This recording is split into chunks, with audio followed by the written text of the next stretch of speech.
이 자리에 나와 예배한 우리 모든 성도님들이 떼쓰는 기도보다 하나님 말씀 앞에 먼저 반응하는 순종의 기도를 드리셔서 기도의 응답이 풍성하게 이루어지기를 주님의 이름으로 축원합니다. 아멘. 여러분, 여러 가지 기도 제목이 있을 겁니다. 각 사람마다 환경에 따라서, 상황에 따라서, 가정의 형편에 따라서 기도의 제목을 가지고 하나님께 기도를 드릴 텐데, 많은 분들이 기도하는 기도의 제목 중에 취업에 대한 기도의 제목이 있습니다. 우리 자녀들도 취업을 해야 되니까 그 취업을 위해서 기도하게 되고, 또 작년으로 취업을 해서 일하고 있는 중에 실직을 했을 때가 있죠. 그러면 또 새로운 취업 자리를 놓고 기도해야 될 때가 있습니다. 참 내가 원하는 직장, 내가 원하는 연봉, 내가 원하는 조건 등 여러 가지를 생각하면서 기도할 때인데, 참 내가 원하는 데는 그쪽에서 나를 원하지 않고, 내가 원하지 않는 곳에는 그쪽에서 원할 때가 있고, 이런 부분에서 참 어려울 때가 많이 있습니다. 한 번, 두 번 떨어지고 낙방하고 안 되다 보면은 사람 마음이 가난한 심령이 되죠. 한 번 일만이라도 할 수 있었으면, 어디든지 좋으니까 어디든지 일만 시켜주면 좋겠다는 마음까지도 생기게 됩니다. 그래서 하나님께 취업을 놓고 기도하다 보면은 힘들 때 이런 기도를 하게 되죠. 하나님, 제가 취업만 하면은 하나님 영광 위에서 살겠습니다. 제가 취업하면은 첫 예물을 하나님께, 첫 헌금을, 그 봉급을 하나님께 다 드리겠습니다. 하나님께서 저에게 취업 직장만 주시면은 제가 11조 빠뜨리지 않고 하겠습니다. 제가 하나님 영광 위해서, 교회를 위해서 헌신 봉사하면서 열심히 일하겠습니다 하는 여러 가지 생각들을 가지고 하나님 앞에 온갖 기도의 제목으로 다 올려드릴 때가 있습니다. 그러던 중에 하나님 앞에 떼를 쓰고 하나님 앞에 몸부림치며 그렇게 기도하다가 어느덧 하나님 앞에서 기도의 응답으로 좋은 직장과 연결이 되었습니다. 연결돼서 면접도 보고 또 이사들도 만나고 이런저런 얘기를 나누고 서로 모든 조건이 잘 맞아서 이제 일을 하게 됐는데, 마지막 관문에서 그 CEO, 사장, 이런 대표들과 얘기를 하는 중에 우리 회사에는 교회를 다니면 안 되는데 하는 이야기를 한다면 여러분 어떻게 하시겠습니까? 우리 직장에서는 주일에 교회 가기, 일요일에 교회 가기 어려운데 우리 직장에서는 교회 다니면 안 되는데 라면서 여러분에게 제안을 걸어온다면, 교회를 안 다닌다면, 교회를 안 간다면 내가 받아주겠다 하는 이런 제안을 걸어온다면 여러분 어떻게 하시겠습니까? 만약에 그 제안을 받아들이려고 하니까 교회가 눈에 밟히고 또 안 받아들이려고 하니까 이 회사의 너무너무 좋은 조건과 연봉과 이 내용들이 눈에 밟히고 여러 가지의 갈등이 생기지 않겠습니까?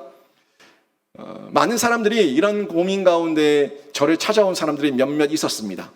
제가 청년들을 담당할 때에 청년들 가운데에서 취업을 놓고 저에게 상담했던 친구들이 있었고, 또 제가 젊은 부부들, 40대 이하 부부들을 교구 담당할 때 그때에도 이런 질문과 고민을 얘기하는 분들이 있었습니다. 장년들도 마찬가지고요.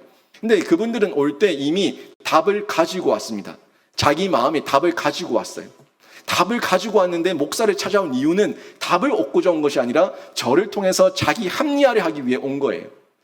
저를 통해서 괜찮습니다. 그렇게 해야죠. 세상이 그렇고 상황이 그렇고 환경이 그러니까 여러분 당신 원하는 대로 해야죠 라는 이야기를 듣고 싶어서 왔던 거였습니다. 그런데 제가 그런 말을 하겠습니까? 성수주일 하십시오. 주일 거룩하게 지키십시오 라고 이 얘기를 하고, 가장 중요한 게 우선순위가 뭡니까 하는 면에서 이야기를 하면은 그 가운데서 시험 드는 분들도 있고, 그 가운데서 삐져서 가시는 분도 있고, 그분들 중에는 담임 목사님께 찾아가가지고 저 목사님이 저를 구박했다고 또 이러는 사람도 있고, 별 사람을 다 만나봤습니다. 여러분, 그런데 어떻게 해야겠습니까? 주일에 교회 가지 말라, 주일에 교회 가면 안 된다라고 얘기하는 그런 직장을 처음부터 우리가 찾아 들어간다면 그거 타협 아닙니까? 그 자기 합리화 아니겠습니까? 자기 합리화를 하면서 제안을 수용하는 사람들은 제가 여러 번 봤는데 결국에 떠내려가더라고요. 자기 신앙을 잃어버리고 자기 신앙을 버리는 걸 제가 많이 봤습니다. 교회를 못 가는 줄 아는데 돈 버는 게 더 중요하니까. 그러면서 그 사람들이 이 얘기를 들어보면, 아니 돈이 있어야 11조를 할 거 아닙니까? 우리 하나님이 거짓입니까? 제가 돈이 있어야지 교회에 뭔가 헌신 봉사를 할 거 아닙니까? 라고 얘기하면서 그 얘기 속에 자기 합리화를 하면서 제안을 수용하는 사람들을 많이 봤습니다. 그런데 그 사람들 그렇게 가고 나면은 정말 헌신 봉사하면서 하나님 나라를 위해 사는가 봤더니 아니더라고요. 11조도 똑바로 안 하더라고요. 헌금 생활도 똑바로 안 하더라고요. 그러면서 나중에 일요일에, 소위 주일에, 자기들 일요일에 교회를 갈 수 있는데도 안 나오더라고요. 이젠 부끄러워서 못 나가겠다. 이제 민망해서 못 나가겠다. 이제는 가는 게 더 부끄럽고 싫다라고 얘기하면서 또 내려가는 사람들을 제가 여러 번 많이 봤다는 겁니다. 여러분, 과연 교인이 원하는 조건이라는 좋은 직장에 취업한다는 것, 이게 어떤 것이 하나님의 복이겠습니까? 지금 이 사람이 만약에 취업으로 힘들어하면서 기도하는 중에 자기가 원하는 연봉, 자기가 원하는 직장, 자기가 원하는 곳에 취업을 해서 교회를 못 가게 되고 또 내려갔다면 이게 진짜 기도의 응답이었습니까? 아니면 떼쓰는 기도 가운데 하나님의 징계였습니까? 여러분, 분노 중에 왕을 주시고 진노 중에 왕을 패하신다는 호세아서 13장 말씀을 저희가 지난주에 이미 봤는데, 자기 왕이 직장이니까, 자기 왕이 돈이니까 그 왕 달라고, 직장 달라고, 돈 달라고 얘기하다가 줬더니 또 내려가서 결국에는 그걸 주신 하나님을 찾는 것이 아니라 그 주신 하나님께 진노를 당해가지고 패함을 당하는 이런 모습. 여러분, 진짜 응답이, 하나님의 그 응답하심이 복인지 독인지는 지나봐야 알아요. 지나보고, 내가 살아보고, 지나봤을 때 내가 떼쓰는 기도 가운데 하나님께서 그래도 돌아오라고 사인 주실 때 돌아와서 바른 길 찾으면은 살 길을 찾은 거고, 떠내려갔다면 그런 독이죠. 그 복이 아니죠. 이 부분을 저희가 정확하게 이해를 하셔야 되는데, 오늘 본문도 그 부분 가운데 얘기해 주고 있어요. 지난주에 봤지만 이스라엘 백성이 왕을 주십시오, 왕 주십시오 라고 요구해서 왕을 준비하시는데 하나님께서 결국 주시는데, 그 왕 주시는 과정을 보면은 하나님께서 앞으로 어떤 응답을 주시고 어떤 결과를 주시고자 이렇게 응답하시는가, 이런 과정들을 지나게 하시는가 하는 부분을 발견할 수가 있다는 겁니다. 먼저 보시게 되면은 하나님께서 왕 달라는 그 이스라엘 백성들에게 왕을 주시는데, 그들이 전혀 예상치 못한 응답으로, 예상하지 못했던 응답으로 하나님께서 왕을 준비하는 것을 저희가 확인할 수가 있습니다. 신자는요, 이 예상치 못한 응답, 내가 지금 당할 때에는 좋아요, 너무 좋아요 라고 얘기하지만, 아니요, 돌아보면은 정말 하나님의 놀라운 섭리 가운데, 하나님의 예정 가운데 우리가 상상하지 못했던 그 예상치 못한 응답으로 우리에게 돌아올 것을 촉구하시는 하나님의 사랑의 메시지를 발견할 수 있어야 된다는 거예요. 그래서 신자는요, 떼쓰는 기도를 내가 하고 있는지 아니면 하나님 말씀 앞에 순종함으로 기도하고 있는지 늘 분별해야 되는데, 아까 얘기했었던 그런 취업을 해달라는 이 기도, 만약 그런 기도를 드린다면 그 기도 자체가 나쁜 겁니까? 아니, 제가 돈을 좀 벌겠습니다, 제가 직장을 찾습니다, 아니, 그 자체가 잘못된 거예요? 그것 자체는 잘못된 게 아닙니다. 그 기도 자체는 잘못된 것이 아닌데, 그 기도를 통해서 내가 요구하는 내 진짜 속마음이 뭐냐고, 내 속마음의 목적이 뭐냐는 거예요. 내가 하나님의 이름을 얘기하고 하나님의 영광을 위해서, 이 나라의, 이 민족의 번영을 위해서 라고 얘기하는 자기 합리화 속에 빠져서 뭔가 요구하고 있는데, 그 내용의 목적, 이 목적이 진짜 하나님의 영광이냐 하는 부분을 솔직하고 정직하게 우리 신자는 분별하면서 기도해야 된다는 겁니다. 목적 없이 얻은 부귀는요, 사람을 망칩니다. 목적 없이 얻은 명예와 힘과 권력은 사람을 폭군으로 만듭니다. 여러분, 이런 거 점검하셔야 됩니다. 우리가 부귀영화를 참 많이 강구하는데, 이스라엘 민족 보세요. 이스라엘 민족이 자신들의 어떤 정확한 목적이 선하지 않고 그 목적이 하나님 앞에 바로 세워져 있지 않는 중에 왕을 구하니까 그 왕정이 이스라엘을 망하게 하는 그 시스템이 됐어요. 이게 저희가 보지 않습니까? 우리 아이들 뭐 좋은 대학 가고 좋은 데 취업하고 좋지요. 좋은데 여러분, 정신 상태가 썩어 있는 아이들이 돈 많고 힘이 있으면 그 어디 쓰겠습니까? 세상 정치인들 보세요. 정신 상태가 썩어 있는 사람들이 돈 많고 힘 가지니까 뭔 짓 하냐고요. 그게 결국입니다. 결국이라고요. 정신 상태가, 이 사상과 신념과 이 가치관이 하나님 앞에서 바른 가치관과 신념을 가지고 있는 아이가 됐을 때 그 돈을 돈답게 쓰고 그 힘을 힘답게 쓰는 거예요. 이스라엘이 그릇이 준비가 되어 있지 않은데 왕을 달라고 얘기하니까 그 왕이 결국 자기를 잡아먹는, 나를 망치는 왕이 되지 않습니까? 이걸 저희가 분별해야 된다는 겁니다. 하나님께서 지금 이 준비되지 않은 이스라엘 민족을 깨닫게 하시기 위해서 예상치 못한 응답으로 왕을 준비하는 과정을 볼 수가 있는데, 오늘 1절 말씀 보십시오. 1절 보시니까 그 예상치 못했던 한 지파가 등장하는 것을 확인할 수가 있습니다. 보십시오. 베냐민 지파의 기스라 이름하는 유력한 사람이 있으니 이는 아비엘의 아들이요 스롤의 손자요 베고라스의 증손이요 아비아의 현손이며 베냐민 사람이더라. 아멘. 지금 이 말씀 보면 이게 뭐요? 라고 할 수 있겠는데, 이 말씀 하나님 앞에서는 하나님의 예상이고 하나님의 계획이고 하나님의 섭리였지만 이스라엘 입장에서는 베냐민 지파요 절대 받아들일 수 없는 예상치 못한 하나님의 응답이라는 거예요.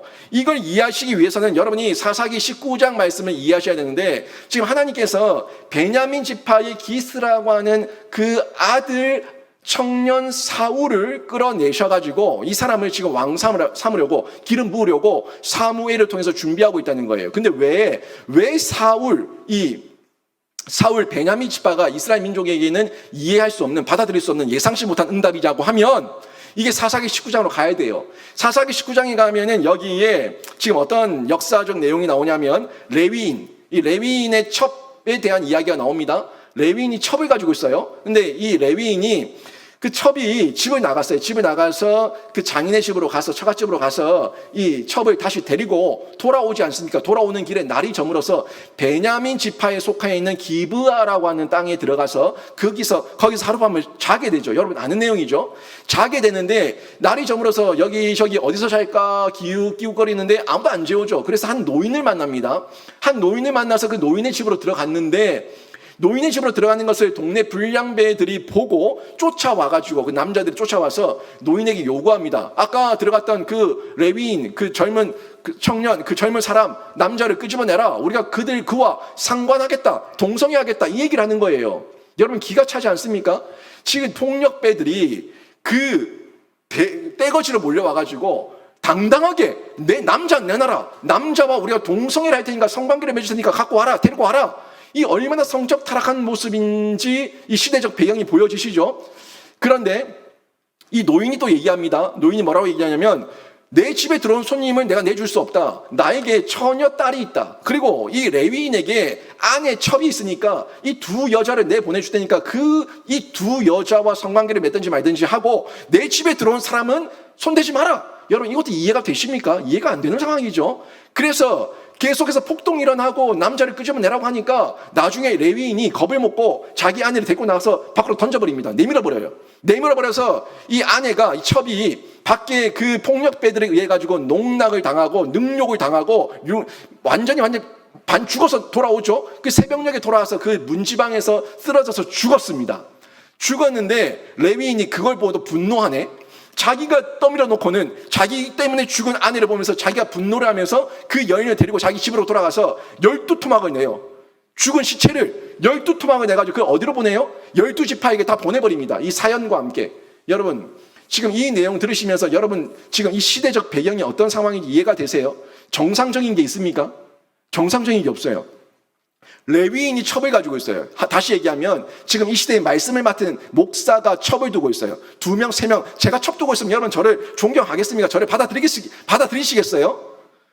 여러분 레위인이 첩을 가지고 있는데 또 동네에 동성애를 대놓고 요구하고, 동성애를 요구하는 그 폭력배들에게, 불량배들에게 처녀 딸이 있으니까 내주겠다. 이게 여러분 이해가 되세요? 그 아내를 떠밀어버려서 내쫓아내는 이 남편, 여러분 이해가 되십니까? 그래 놓고는 분노하면서 그 아내를 12토막을 내가지고 12지파한테 보내요. 지금 사사시대의 이 시대 정신이 어느 것 하나 정상적인 게 없다는 것을 저희가 보여주고 있는 거예요. 근데 보세요. 사무엘 시대는 사사시대의 끝물입니다. 한마디로 사무엘은 그 시대의 마지막 사사면서 제사장이었어요. 그러니까 사사기의 사사시대는 앞으로 거슬러 올라간 거니까 사무엘 위에 선조 때 시대라고, 조상들 시대에. 그러니까 지금 사무엘의 시대에 사울을 만나는데 이 사울이 베냐민 지파라는 게 중요한데, 지금 앞전 시대의 사사시대의 그 배경과 그 문화와 그 베냐민 지파의 영적 그 토양이 어땠는가를 먼저 생각을 하시고요. 그리고 나서 이 12지파가 11지파죠. 베냐민 지파 빼고 11지파가 레위인의 첩사건의 이야기를 듣고 난 다음에 내용을 알고 나서 흥분을 합니다. 화가 납니다. 그래서 우리가 베냐민 지파를 가만히 둘 수 없다. 이 베냐민 지파를 완전 멸절시키자라고 얘기하면서 군대를 모으는데, 그 군대를 모으니까 이스라엘 11지파가 40만 명이 모였어요. 근데 베냐민 지파의 군사력을 보니까 베냐민 지파는 2만 5천 명의 군사력이 있어요. 이 2만 5천 명과 40만 명, 여러분 잽이 됩니까? 2만 5천 대 40만 명이면 16대 1입니다. 16대 1. 16명이 한 명하고 싸우는 거예요. 그런데 16대 1의 싸움인데 첫 번째, 두 번째 전투에서 누가 이겼을까요? 베냐민 지파가 이겨요. 2만 5천 명 데리고 있는 이 베냐민 지파가. 그러니까 야곱과 이 모세의 때에 베냐민 지파를 축복했던 그 언약의 메시지들이 있는데, 그 베냐민을 얘기할 때 물어뜯는 일이라고 얘기했는데 얼마나 간사하고 얼마나 강교하고 얼마나 교활한지, 아무튼 이 싸움을 잘해가지고 베냐민 지파가 16대 1의 전쟁인데도 불구하고 1차, 2차 전쟁에서 이스라엘을 이깁니다. 그래서 이스라엘 지파가 다시금 하나님 앞에 울며 기도하면서, 하나님 우리가 싸우러 갈까요 말까요, 올라갈까요 말까요 기도하니까 그제서야 하나님께서 올라가라 명령 응답을 주시는 거죠. 그래서 싸우러 올라가서 베냐민 지파와의 세 번째 싸움에서 베냐민 지파를 제압하게 됩니다. 그러면서 추격하는 중에 베냐민 지파 다 죽여라 다 죽여라 그래서 완전 멸절시켜버리는데, 베냐민 지파가 몇 명 남았냐면 남자만 600명 남았어요. 나머지 다 죽었어. 남자만 600명 남고 모두가 다 죽었어요. 그래서 600명이 저 바위 밑에 가가지고 숨어 있는데, 그때 이 사람들이 마저 죽여 마라 하고 있는데, 그때 이스라엘 지파 가운데 회개하는 마음이 임하면서, 그래도 우리의 형제들 아니냐, 그래도 우리 하나님께서 세우신 12지파인데 한 지파를 완전히 멸절시키는 것이 그게 옳으냐, 그러지 말자 하면서 그들이 회개를 하고, 그리고 이 베냐민 지파 600명을 살려두기로 하는데 남자밖에 없으니까 우리가 다시는 이 사람들에게 아내를 주지 않겠다고, 딸을 주지 않겠다고 맹세를 했으니까 우리 딸들은 줄 수 없고, 그럼 맹세 안 한 지파가 어디냐 찾아봤더니 이 야베스 길앗이라고 하는 이 땅에 있는 족속이 이 싸움에 동참하지 않았던 거예요. 그래서 잘 됐다 하고 그 야베스 길앗으로 가가지고 그 족속들을 또 멸절을 시키고, 거기서 처녀 400명을 인신매매해서 데리고 옵니다. 인신매매해서 데리고 와서 이 처녀 400명을 600명 남아있는 베냐민 지파한테 던져주는 거예요. 너희들 이제 살아남아라, 너희 종족을 보존해라 하고 주는 거예요.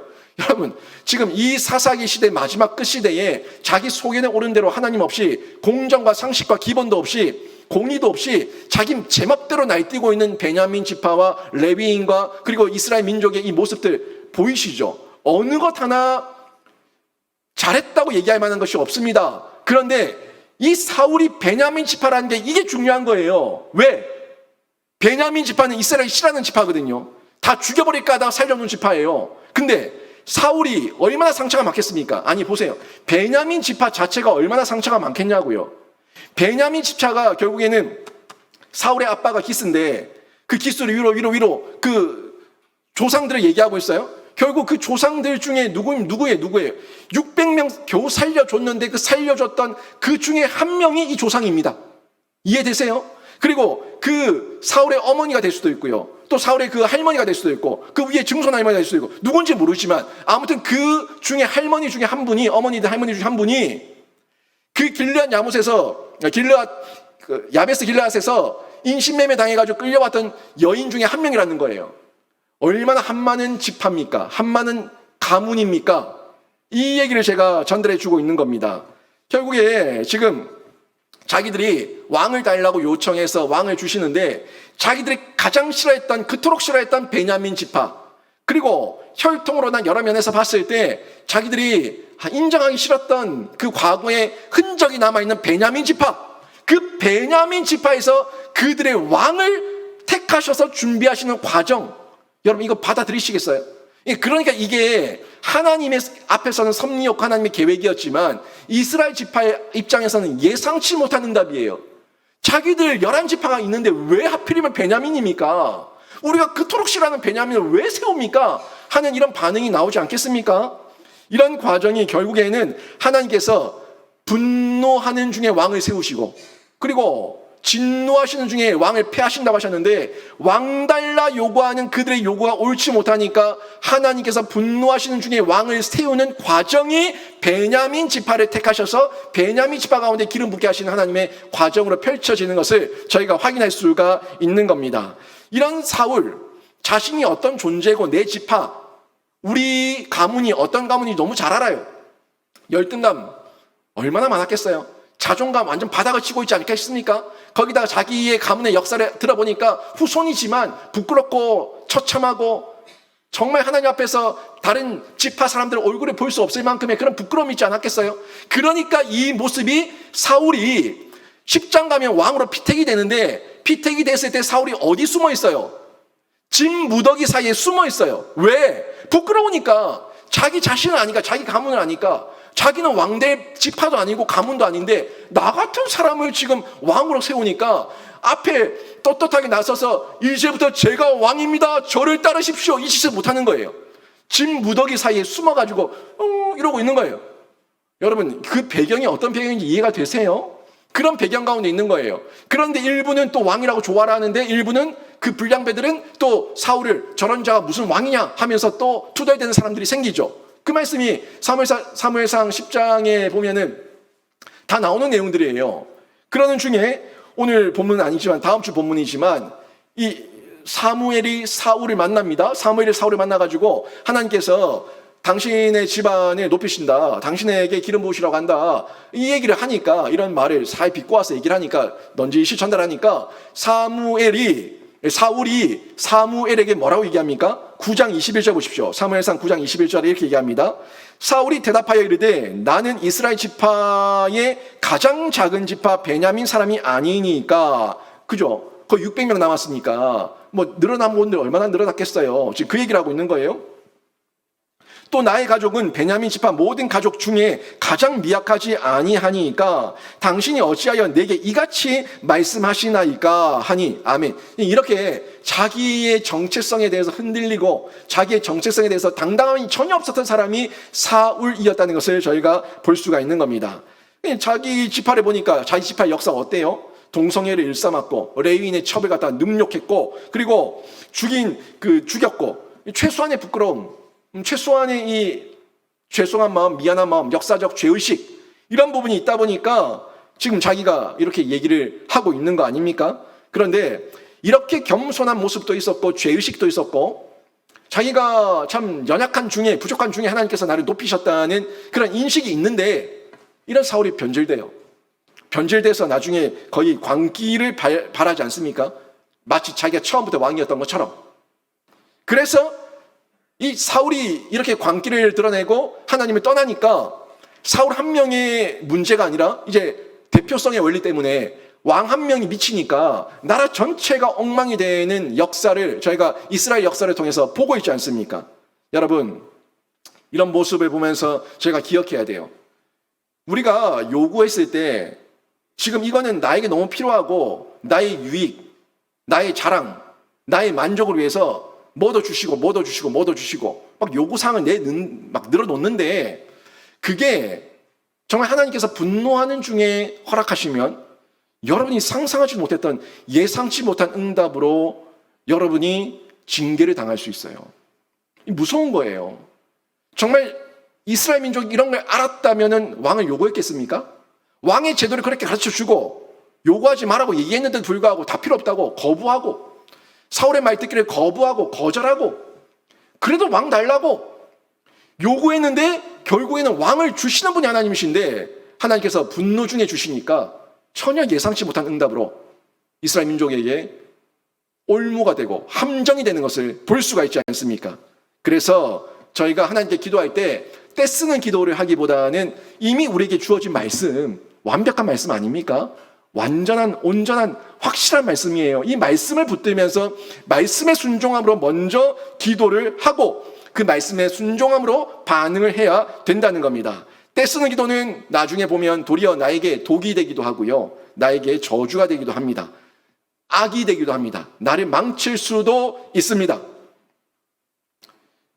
고등학교 시절에 대학 보내야 된다고 아이들 신앙 다 끊어버리고 교회 다 끊어버리고 학원 보내고 하고 나중에 그 아이들이 평생에 하나님을 떠난 아이들 때문에 가슴을 치는 부모들 제가 대구 동신교회에서 많이 봤습니다.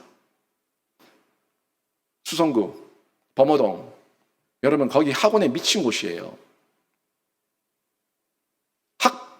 공부시키는 학교라고 학원이라고 얘기하면 환장하는 곳이에요. 자, 고3 아이들만 2년 동안 가르쳤지 않습니까? 고3 애들만.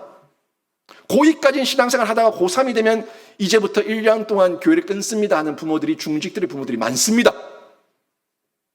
기가 찹니다. 제가 사정하면서 그렇지 말라고 얘기합니다.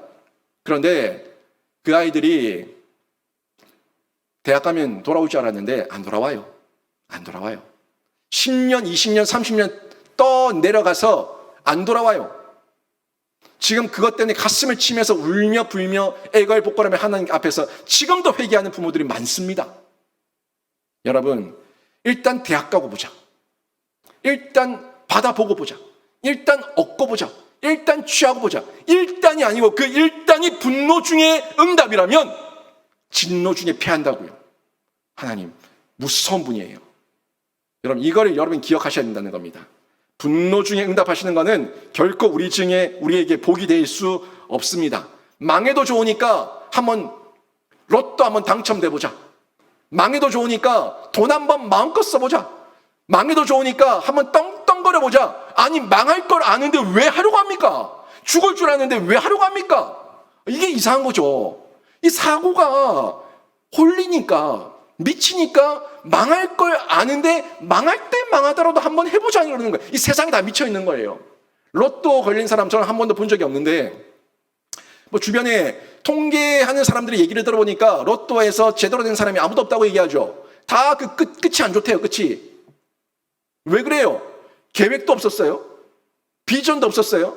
목적도 없었어요. 아무것도 없는데 갑자기 부귀가 주어지니까 그 부귀를 가지고 어디 쓰냐고요. 나를 망치는 데 쓰지. 나를 쾌락에 빠지는 데 쓰지. 나를 더럽히는 데 쓰죠. 그러니까 떠내려가는 거예요. 그러니까 망하는 거예요.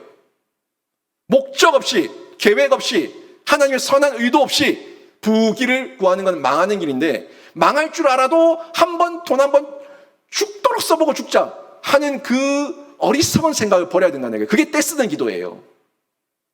우리는요, 하나님의 복이 명확하니까 이 복을 붙들어야 되고, 복 대신 하나님의 말씀을 붙들고 기도하는 중에 하나님의 넘치는 영원한 복을 받아야 되는 신자인 줄로 믿습니다. 이 신자는 그 믿음 가지고 기도하는 거예요.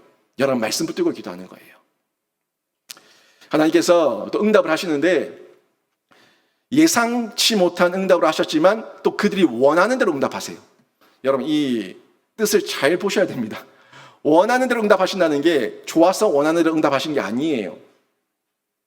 하나님의 분노 중의 과정입니다. 원하는 대로 응답하는 거예요. 이 응답하시는데 그들이 핑계치 못할 만큼의 이 넉넉함으로, 핑계치 못할 만큼의 준수함으로 하나님께서 막 쏟아부어 주시면서 그들의 만족을 채우시는 걸 보는데, 요걸 보면서 사람들이 착각하죠. 야, 하나님께서 기가 막히게 나의 모든 걸 다 채우시는구나.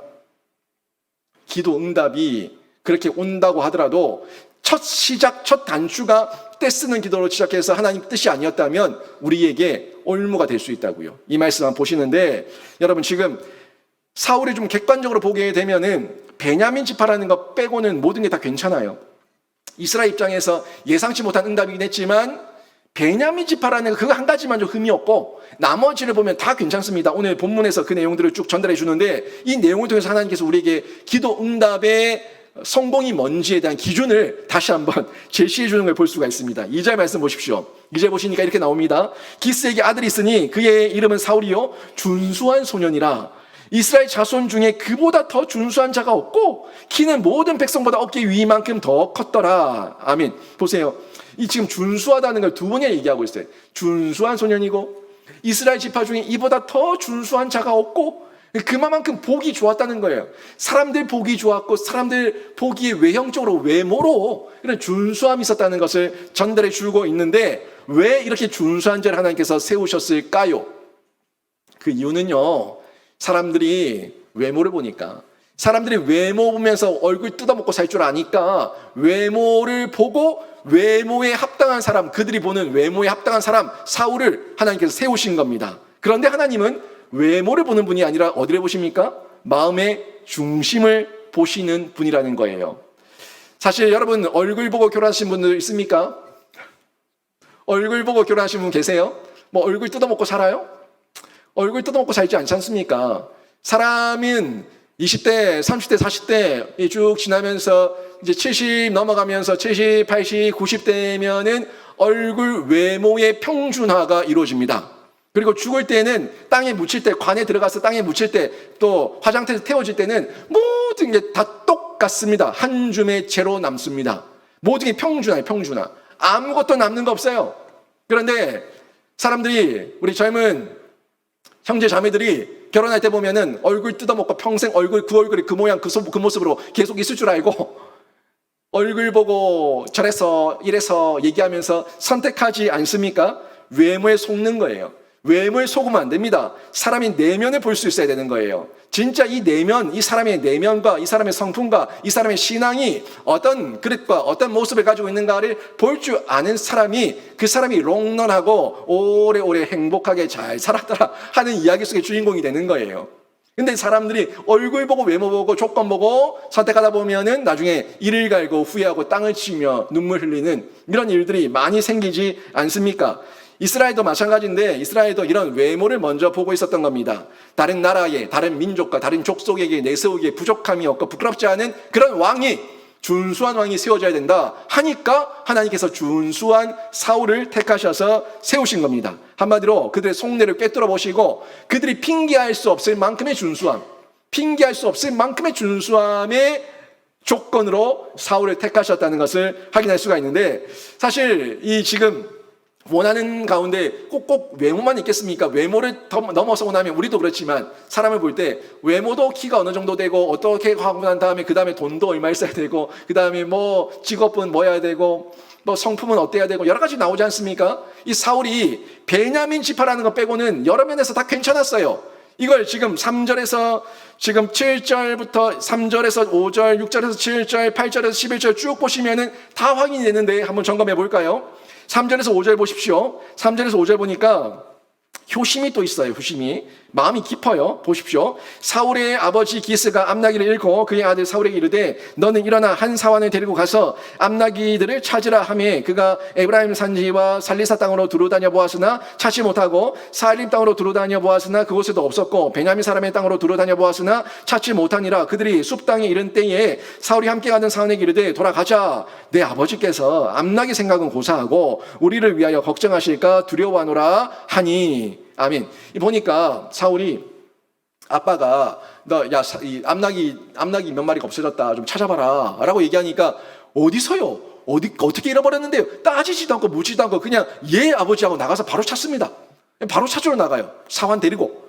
여러분, 군소리하지 않고 부모가 시킬 때 시키는 대로 바로 하는 아들 얼마나 예쁩니까? 이렇게 하는 모습이 효심이 있었다는 거예요. 그리고 나가서 열심히 찾았는데 못 찾으니까 이제 마음에 아빠 걱정이 되는 거야. 아버지가 내가 지금 안 보이니까, 며칠째 안 보이니까 얼마나 걱정하실까? 아버지가 암나기는 고사하고 지금 나를 걱정하시겠다 하면서 사환에게 돌아가자고 얘기하고 있어요. 이런 내용을 통해 가지고 지금 사울이 그냥 외모만 준수한 것이 아니라 내면의 깊은 속마음과 효심이 있었다는 것을 저희가 확인할 수가 있는 겁니다. 또 6절에서 7절 보십시오. 보시면 여기는 신앙심과 헌신, 성김의 자세까지 확인할 수 있어요. 보세요. 그가 대답하되 보소서, 사환이 대답하는 겁니다. 그가 대답하되 보소서, 이 성읍에 하나님의 사람이 있는데 존경을 받는 사람이라. 사무엘이죠. 그가 말한 것은 반드시 다 응하나니 그리로 가사이다. 그가 혹 우리가 갈 길을 가르쳐 줄까 하나이다 하는지라. 사울이 그의 사환에게 이르되 우리가 가면 그 사람에게 무엇을 드리겠느냐? 우리 주머니에 먹을 것이 다하였으니 하나님의 사람에게 드릴 예물이 없도다. 무엇이 있느냐 하니. 아멘. 여기 보니까 외모에다가 효심에다가 마음 깊은 거에다가 거기다가 또 뭐가 있어요? 신앙심이 있어. 누군가를 섬기는 섬김의 자세와 헌신의 자세가 갖춰져 있어요. 여러분, 지금 사무엘은 하나님께서 택한 자고 하나님께서 세우신 자니까 결국 사람들이 사무엘을 대할 때는 하나님을 대하듯 했습니다. 제가 목회자로 있는데 여러분 제가 뭐 대단해서 저를 뭐 존경하고 저를 이렇게 높여주고 저를 섬깁니까? 제가 말씀을 전하니까, 제가 하나님의 말씀을 전달하는 자니까 우리에게 목사님 평안한 가운데 말씀 연구 잘 하셔가지고 말씀을 저희들에게 잘 전해주십시오 하는 그런 마음으로 저를 섬기는 거죠. 그냥 저는 이 강단 내려가서 그냥 인간 김효준으로 돌아가면 저는 아무것도 아니에요. 여러분이 아무런 영향력이 없는 사람입니다. 저는 그냥 하나님의 말씀을 전하니까 여러분이 하나님의 말씀을 사모함 때문에 저를 섬기고 높여주고 또 세워주고 또 저에게 이렇게 여러 모양으로 돌보지 않습니까? 그게 신앙이거든요. 하나님 말씀을 향한 사모함, 하나님을 사랑하는 사모함, 이건데 지금 그 시대도 마찬가지예요. 선견자, 선지자는 하나님의 말씀을 대언하는 사람이고 말씀을 가르치는 자라니까 그 하나님을 대하듯이 이렇게 선견자, 선지자를 대했는데 사무엘이 그 선견자 사무엘, 선지자 사무엘을 만나기 전에 그 사람을 대하는 태도가 어떤 태도여야 되는지 이미 알고 있었다는 거예요. 그리고 우리에게 뭔가 그분을 섬기고 공개해야 되는데 내가 줄 것이 없다, 우리한테 뭐가 있냐 하는 내용을 통해서 평소에 섬기고 헌신하는 자세가 몸에 잘 배어 있었다는 것을 사무엘 이 내용을 통해서, 사울의 이 내용을 통해서 저희가 확인할 수가 있는 겁니다. 여러분 거기다가 그것만이 아니에요. 또 8절에서 11절 내용을 쭉 보시게 되면은 이 사환과의 대화가 계속 이어져 나옵니다. 그리고 그 소녀들, 비탈길을 올라갈 때에 만났던 그 소녀들, 물길로 나왔던 소녀들 11절에 나오는데 그 소녀들과의 대화까지 쭉 이어져 나오는 걸 볼 수가 있는데 사실 그 시대의 사환은 몸종이죠. 몸종. 짐꾼이에요. 짐꾼. 주인 따라다니는 짐꾼인데 신분 계층이 있었으니까, 신분 사회였으니까, 그러니까 이런 부분에서 사울이 사환의 얘기를 굳이 귀담아 들을 이유가 없어요. 그냥 시키면 시키는 대로 사환은 해야 돼요. 근데 사환이 이런저런 얘기를 하니까 그 얘기를 사울이 귀담아 들어요. 귀담아 듣고 함께 대화하는 내용을 통해서 자신의 어떤 우월감이라든지 자신의 어떤 권위를 내세우는 자가 아니라 이런 소통이 가능한 사람이었다 하는 것도 확인할 수가 있는 겁니다. 거기다가 또 11절 보면은 그 여자들이 물길로 나왔다가 여자들과 대화하는 내용이 나오는데 지금이야 우리 한국 사회는 여자 상위 시대지만 과거에는 안 그렇지 않습니까? 여자들은 인구 계수에도 안 들어갔어요. 인구 계수에도 안 들어가는 그런 상황이었는데 이 여인들과 대화를 나눠요. 대화를 나누면서 선견자를 봤냐 어딨냐 얘기하면서 이 얘기를 나누는 게, 그러니까 이 여자들의 말을 귀담아 듣고 그 말을 믿는 이 모습이 성적인 평등 가운데서 여성과 남성이라는 그 관계 속에서도 이 선입견이 없었던 열린 마음이 있었던 사람이었다는 것을 확인할 수가 있는 겁니다. 보세요. 외모도 준수했죠. 사울이 왕된 것이 결국에는 그 백성들이 원하는 대로 외모도 준수했지만 여러 가지 모습에서 인성, 성품, 신앙, 섬김, 자세, 여러 가지가 서로 잘 갖춰져 있었던 사울이라는 것을 오늘 내용을 통해서 저희가 유추해서 확인해 볼 수가 있다는 겁니다. 어때요? 이 정도면은 이스라엘 백성들이 왕을 달라고 했는데 예상치 못했던 응답 베냐민 지파라는 것만 빼고 나면, 베냐민 지파라는 것 빼고 나면은 얼굴도 잘생겼고 다 괜찮고 이것도 괜찮고 저것도 괜찮고 다 괜찮다. 떼쓰는 기도 이 정도면 성공이다. 이 정도면 하나님께서 우리에게 아주 잘 응답해 주신 거다라고 착각할 만하지 않습니까?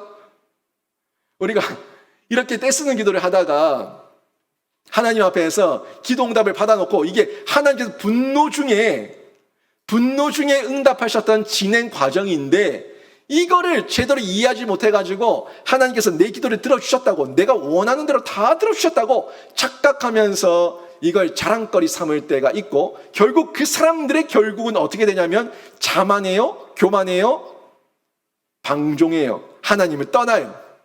진짜 하나님의 응답이면 그럴 수가 없거든요.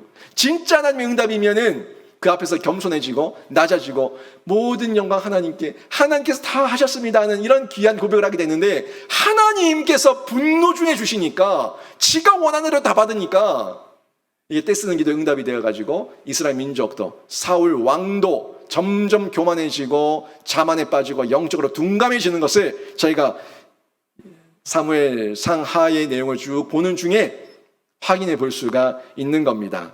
여러분, 사무엘상 11장을 보시면 이제 사무엘이 왕이 되고 난 이후에 변질되는 것을 보게 되는데 아직은 왕 안 됐어요. 이제 왕이 되기 위한 과정이에요. 10장에서 왕이 되고 11장이 되면은 사울이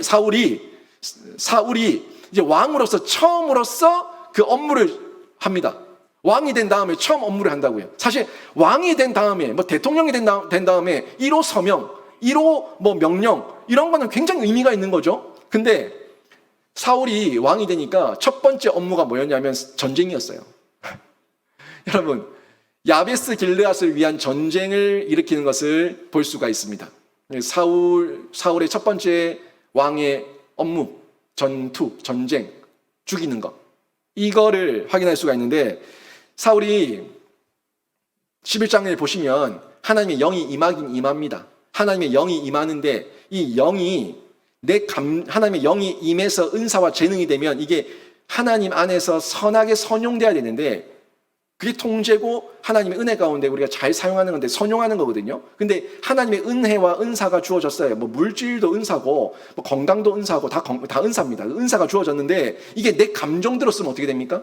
나를 더럽히는 거죠. 나를 망치는 거죠. 이웃을 파괴하는 거예요. 하나님의 영이 임해서 은사와 은혜가 임했는데 이걸 통제하지 못하니까 자기 감정대로 쓰니까 전쟁을 일삼는다고요. 그게 누구냐고요? 야베스 길르앗이 어디예요? 아까 얘기했죠. 자기 뭐 어머니가 될 수도 있고 할머니가 될 수도 있고 자기 가문과 연결되어 있는 자기 어떤 모계 그쪽과 연결되어 있는 그쪽 족속이었는데 그 족속을 암몬이 공격한다는 얘기를 듣고 감정이 격동하니까 분노함으로 전쟁을 일으켜서 전쟁터로 나가는 이 사울의 모습을 확인할 수가 있는 겁니다. 자신의 가족의 관계가 문제로 엮이니까 결국에 과거와 전혀 다른 행동으로 흥분하는 사울, 감정에 이 충동질 당하는 사울을 발견하고 할 수가 있어요. 과거에 어땠어요? 사무엘이 얘기할 때 저는 그런 사람이 아닙니다. 저희는 작은 집하고 아무것도 못합니다. 그리고 진더미 사이에 숨어있고 막 이랬던 소극적이고 소심했던 사울이었는데 감정이 격해지니까 가족의 문제 격해질 수 있죠. 내 남편, 내 아내, 그리고 내 자식 얘기하면 또 부모들, 가족들은 눈이 돌잖아요. 그런 거예요.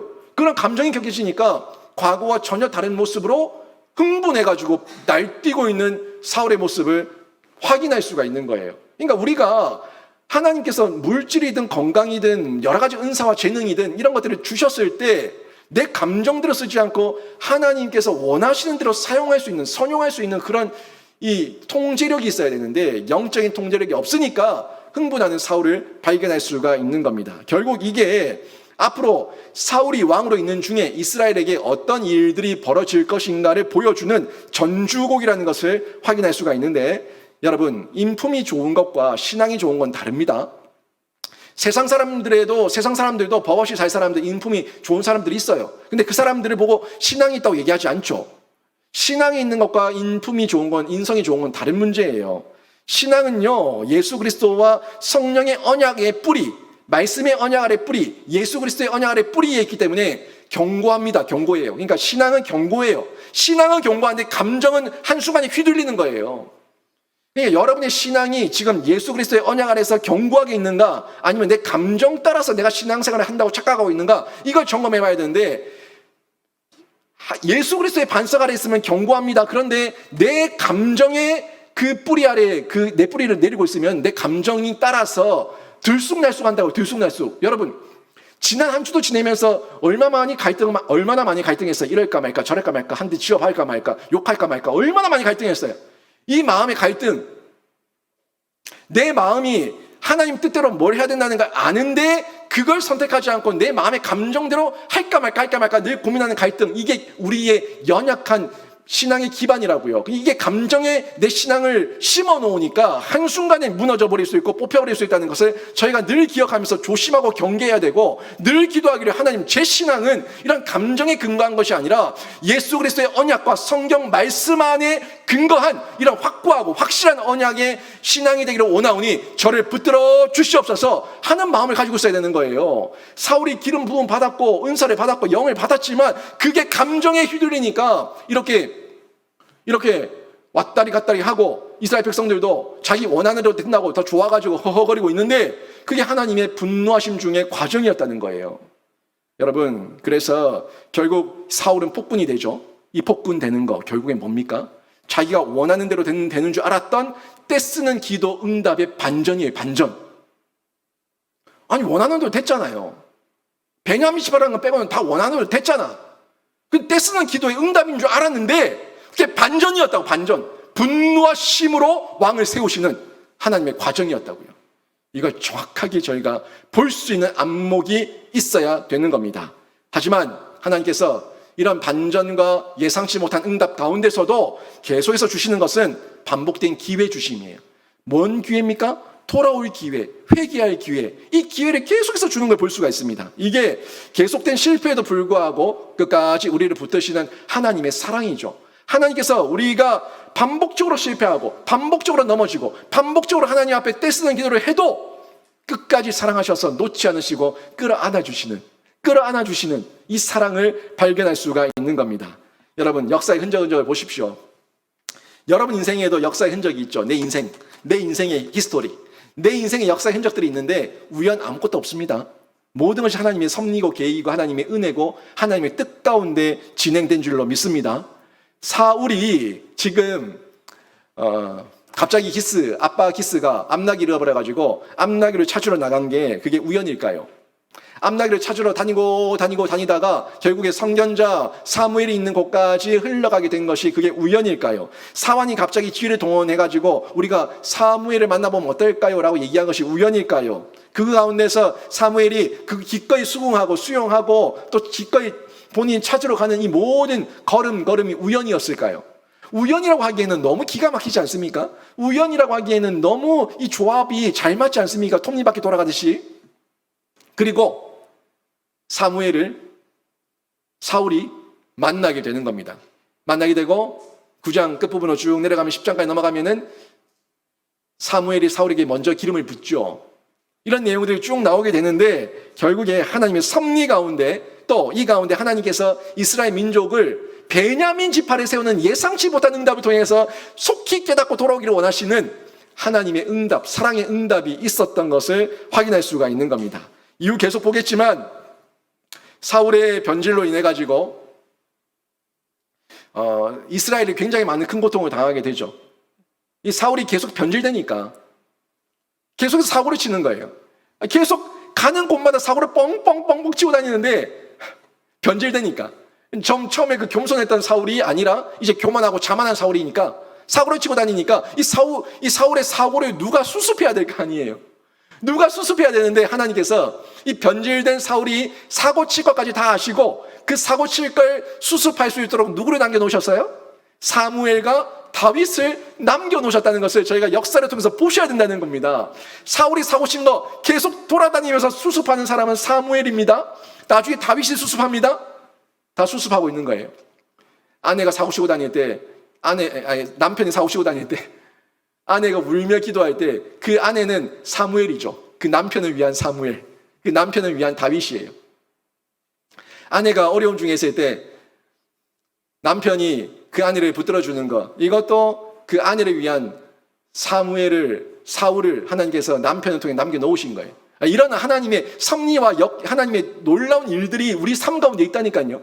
여러분 지금 힘든 시간 지나지만 여러분이 또 반복된 실패 가운데 넘어지고 무너지고 죄와 악을 반복할 때 그때 여러분 혼자 아닙니다. 둘러보면은 여러분을 위해 기도해 줄 사람이 있고요. 여러분의 그 어려움들을 수습해 줄 수 있도록 하나님께서 다 예비해 놓으신 지금 이 시대에 여러분을 위한 사무엘과 여러분을 위한 다윗이 있다는 거예요. 그 사람들을 만나서 발견해서 그 사람들의 소리를 들으면 다시 회복되고 치유가 되는 건데 그래도 듣기를 거절하면은 그 분노하신 중에 왕을 세우신 하나님의 진노로 가는 과정은 계속해서 이루어지는 겁니다. 흘러가는 거예요.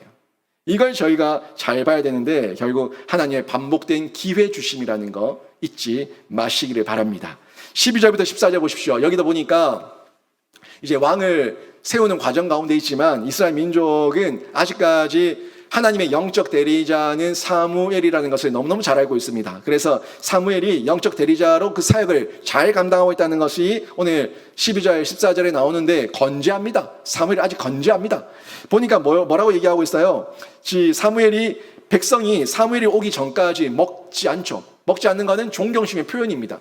결국 그러니까 왕을 세워서 앞으로 군사적인 부분, 전쟁과 행정적인 군사력 이런 부분들은 다 이양을 하지만 아직까지 영적인 부분에서 영적 권위가 사무엘에게 여전히 있다는 것을 확인할 수 있지 않습니까?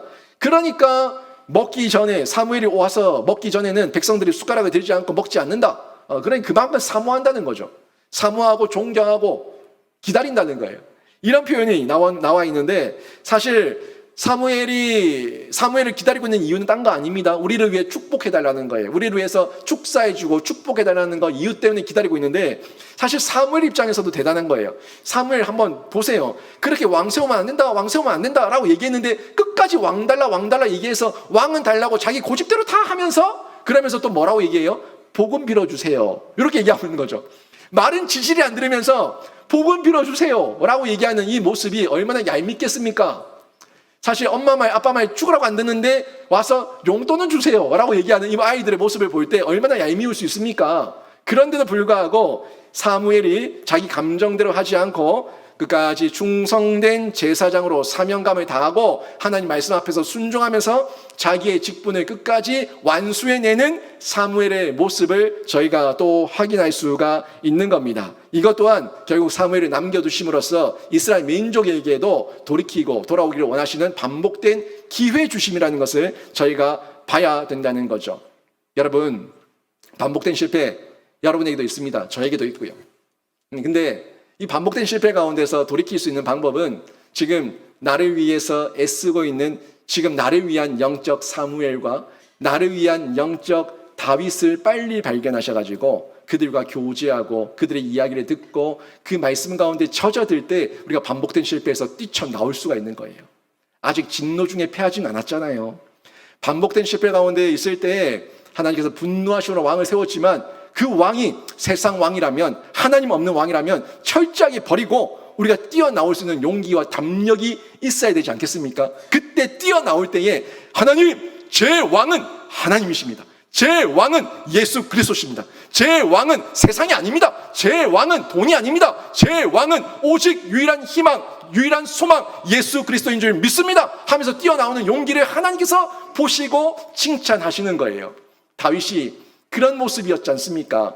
다윗에게도 반복된 실패 가운데 나단 선지자를 보내시고 하나님께서 그 사무엘을 보내시고 사람들을 보내셔가지고 그 책망하셨던 메시지들이 있었어요. 반복된 실패에서 그때 다윗은 뛰쳐나왔어요. 그게 다윗이 위대한 겁니다. 사울은 안 나왔어요. 여러분, 실패에 좌절하지 마시고 지금 여러분 곁에서 제가 될 수도 있고요, 우리 교우들이 될 수도 있고요, 여러분 부모가 될 수도 있고요, 또 여러분 친구들이 될 수도 있고요, 내 남편, 내 자식이 될 수도 있고요. 누구든지 여러분에게 이거 아니잖아요, 이러면 안 되잖아요, 이렇게 하면 안 되잖아요 라고 얘기하는 그 소리가 있다면 지금 이 시대에 나를 사랑하셔서 기회 주시는 하나님의 은혜인 줄 믿으시고 그 소리를 듣고 반응하는 신자가 되시기를 주님의 이름으로 축원합니다. 여러분, 지금 나의 모습 어떻습니까? 떼쓰는 기도를 하는 이스라엘의 모습입니까? 아니면 떼쓰는 기도의 응답인 줄 알고 착각하는 사울의 모습입니까? 아니면 언제나 하나님 말씀 앞에서 순종함으로 반응하고 있는 사무엘의 모습입니까? 어떤 모습인지 한 번 더 점검하시면서 저는 여러분이 돌이키지 않아서 망했던 구약의 사울이 아니라 말씀을 듣고 돌이켜서 하나님의 사람으로 온전하게 쓰임받았던 신약의 사울 바울이 되셔가지고 그 사울이 바울 된 것처럼 여러분 인생이 바뀌는 놀라운 은혜가 있기를 주님의 이름으로 축원합니다. 오늘 말씀 정리하면 예상치 못한 기도의 응답, 하나님의 분노하심의 과정인데 무섭죠. 빨리 돌이켜야 되는 거예요. 예상치 못한 기도의 응답, 그걸 원하는 대로 받은 기도의 응답이라고 착각하지 마시고 이 속에 하나님의 반전이 있다는 것을 알고 속히 돌이키시는 은혜를 누리시기를 바랍니다. 그때 반복된 기회를 여러분 곁에 둔 여러분을 위한 사무엘, 여러분을 위한 다윗이 분명히 있을 건데 그분들을 만나서 은혜를 누리시는 중에 하나님 말씀에 순종하고 복음 전하는 생명 사역자로 끝까지 쓰임받는 저와 여러분, 가정과 우리 교회 되기를 주님의 이름으로 축원합니다. 아멘.